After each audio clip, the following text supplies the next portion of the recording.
بسم الله الرحمن الرحيم الحمد لله الذي هدانا وما كنا لنهتدي لولا أن هدانا السلام على من جاء من ربنا بالهدى والبينات فبلغ الرسالة وأدى الأمانة ونصح هذه الأمة وبلينك يا كنين سجنتا أما أندرا بالما إسنيسيني برهام ميديا رتي بالما إسنيسيني وانين بالما إسنيسيني سنبك هنجودا فتربان كيسا قويا سدي بالما ولين كم نجد شودا قويا أرانتنا أمو وننين كبدي إسني دي أكمان أما أندرا إسني بالما سيني قويا خميسا دوام نخين خيستي أرقمو أكم وام نخين خيستي أرقمو akkamitti itti fayyadamnee dhibdee harkaanu qabduun itti irraa baraaramna isiniin je'ee baalama isinii seenee jira ar'ammoo wanniniin qabadhee isinii dhihaadhee midhaan raafuudhaatii fi baala isiidhaati jechuudha. Baalli isiidhaa yeroof na bira jiraatu baatullee namoonni isaan hordofaan isiniin ja'a ammarraa qabee kunoo tokko tokkottiin isin garsiisu khardal jaaniin afaan arabaatti faayidaan isiidhaa خنو كنا كن اللي داخو إسيداتي كن اللي وان إساتي إدامو فلفل أدي أكاتات إسيتي إدامتو كوني أمو زيت إسيداتي زيت إسي خنا كوني زيت رافوراتي يجودا زيت رافوراتي وانين سنيكا بدي دي إيغان dhukkuba isinii dubbadhe booda waan isin dawaa isinii dubbadhe boodaan akkaataatti godhattan akkaataatti itti fayyadamtan yoo rabbi jeesinii hima jechuudha. Duraan duursinee wanni laaluu qabnu midhaan raafuudha. Raafuun akka lama nyaadhamti. Baalli isiini nyaadhama. Firiin isiidhaatis ni nyaadhamti. Si nama beekutti faayidaa guddoo qabdi firiin isiidha. Tokkoffatti midhaan raafuudha mataa nama dhukkubuu fi akkasuma ammallee shalala arrabaa nama arrabni isaa dubbatuu hin dandeenye dhukkubbii mataa waliigalaatii fi cinaa tokko nama dhukkubni faalijirraa ka'ee mataan qaamni isaa cinaa tokko naafatee sossohuu dadhabee fi nama sababaa pireeshaatiin mataan isaa dubbii dadhabe jechuu dubbachuu dadhabe hundaahuu ni fayyaddi akkasuma ammallee dhibdee dhukkubbii qomaatii fi dhiita garaa keessaa rajiijirraa ka'uu haa ta'uu hundaahuu ni fayyaddi akkasuma ammallee hidda marxoo kan jaan akka loqoda harargeedhaatti afaan gara biraatiin ammoo neervuma jennaani dhukkubbii hiddeenii jechuu kanaas ni fayyaddi akkasuma ammallee goflaa dhukkuba jedhanillee ni fayyaddi kana hunda takka takkaaniin dubbadhee isinii hima jechuudha. Amma fakkeenyaaf namni tokko yoonii fi mataan isaa dhukkubee mataan dhukkubbii mataa cinaa tokko haa ta'u dhukkubbii mataa waliigalaa qabaatee midhaan raafuu kana fuudhee jecha kiyyaa dhiifama naa godha bakka tanatti yoo dhukkubbiin mataa sababaa dhiibbaa dhiigaatiin dhukkubbiin mataadhaa itti jabeessitee pireeshaan isaa ol ka'ee pireeshaan kun deemee gara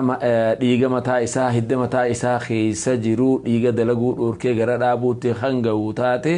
isii tana fayyadamuu ni dandeenya. Sababaa tanaan paaralaayiz ta'ee naafatuu dubbachuu dadhabuu jechuudha. Arrabni isaallee dubbatuu dadhabu. Akkam goona hoggaasan kuni daakamaa isaati. Daakamaa isaa kana fuuneeti armatti naqnee bishaan oowwaan amma na biran jiru gurra naa hordofaa isa kana bishaan oowwaa itti naqnee qooshaa goona in garagalchinee akka qooshaa goona bishaan oowwaa fi isa walitti akkanatti garagalchinee lafa keenya hoggaa lafa keenya daqiiqaa 30 booda ammas bishaan oowwuma san xiqqoo itti idaanee lafa keenya jechuu eega lafa keenya mataa isaa odoo oowwii isaa kun hoggaa irraa qabbanaa'ee fuunee mataa kanarratti ooyitaa mataa isaa kana dura bakka surriin saatun eegalamtuun irraa akkanatti achi keessa jechuudha sa'a laaltaa daqiiqaa 10 takka haga daqiiqaa 15 mataarra teessifta jechuu yoo namichi sababaa tanaan dhibdeen dhukkuba dhiibbaa dhiigaarraa kaatee arrabni isaa dubbatuu dadhabee qaamni isaa taliguu dadhabee cinaa tokkoon hoggaa san fuutee daqiiqaa 15 mataa isaa kanarra keessa jechuudha daqiiqaa 15 booda bishaan oowwaan irraa dhiixa achi booda tuni firii tan arkitan tuni firuma isiidhaati firiin isii tana firii isii tana lama ganama subii nyaataan duratti firii lama liqimsisiifta jechuuf sadii osoo hin goone firuma midhaan raafuu tana liqimsa namichi ganama 7 jechuudha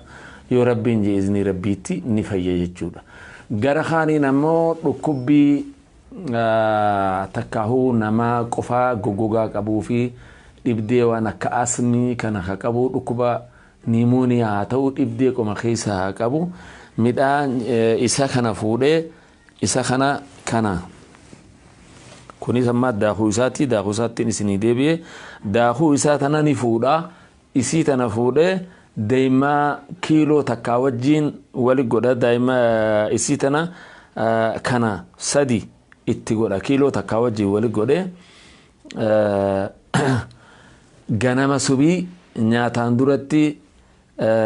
fal'aana 2 yookaan mooqaa 2 fudhata jechuun osoo nyaatin halkan eega nyaatillee 2 fudhata bifa saniin itti fufa kara kaaniin hoo ammallee kuni zeeti isaati jechuudha zeeti isaa kanaafi daakamaa takkahuu dhukkee midhaan raafuu kana dhukkubuma qomaa tanaafi akka asmiidhaatiif itti fayyadatu ni fudhata jechuudha kana akkami fudhata ni fuuna amma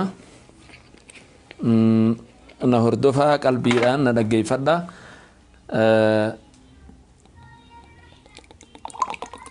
akkana fuuta kana fuutee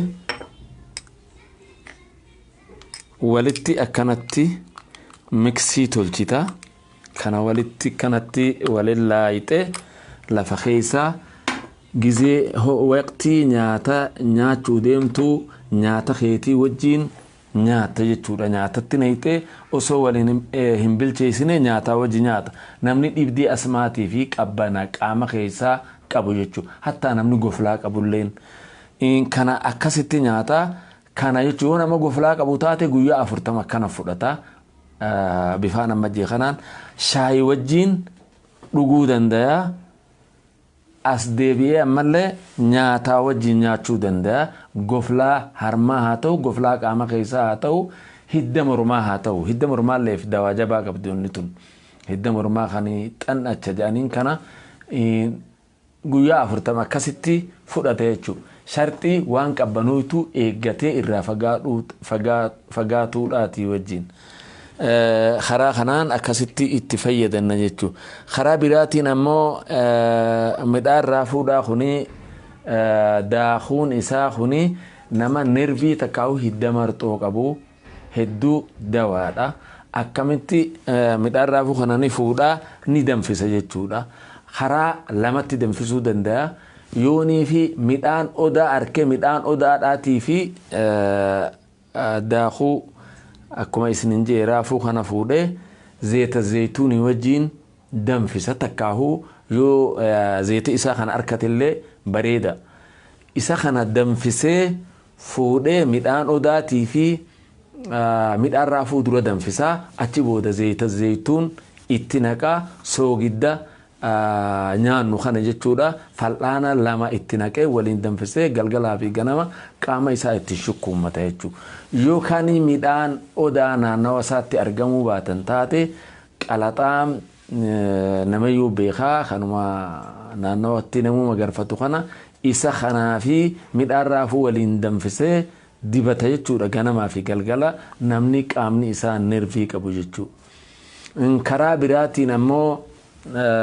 namni garaa keessaa iita qabu garaan keessi dhukkubu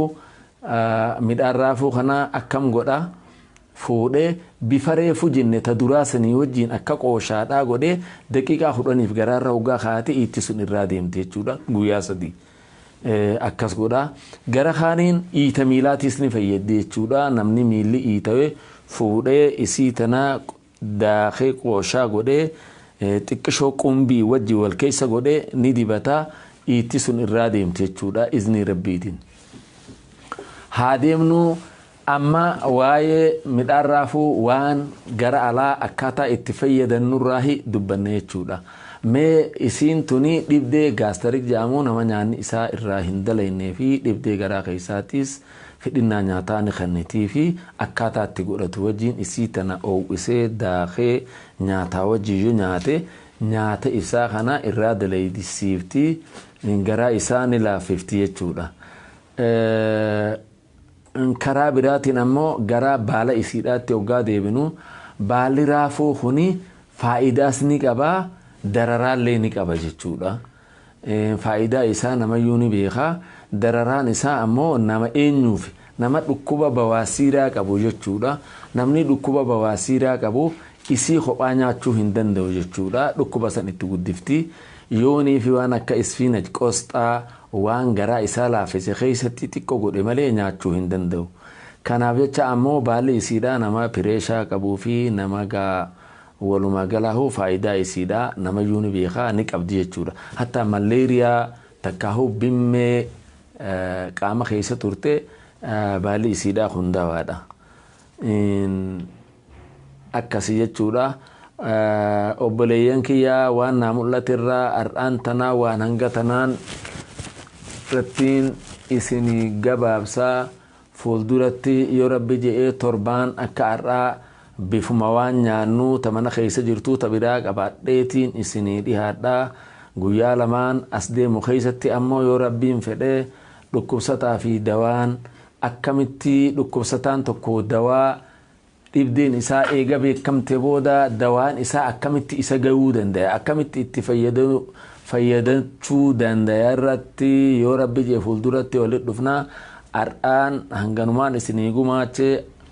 wassalaamu alaikum warahmatullahi wabarakatuh. Nagaan naa jiraadha.